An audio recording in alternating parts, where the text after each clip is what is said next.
Assalamualaikum. Abang mu nak tera resepi ayam ungkep. Hak ni makanan Jawa. Boleh tengok cara-cara dia, memang mudah. Okey, luncur. 3 biji bawang merah, 5 ulas bawang putih, sedikit halia, cili padi, 1 batang serat, tumbuk kasar ke semua bahan. Tumbuk sekali biji ketumbar dengan serbuk jintan manis. Perah air dengan sedikit garam dan sedikit serbuk kunyit. Kita gaus kata. Tumis bahan tumbuk kasar.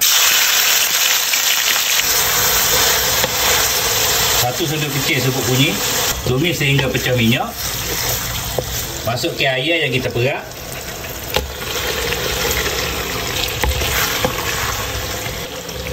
Masukkan sedikit air.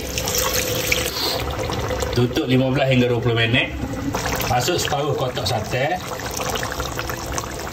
Sedikit air asam Jawa. Sedikit gula. Okey, siap ayam ungkep. Sedia untuk dihidang. Ayam ungkep sedia untuk dimakan. Terima kasih pada yang menonton.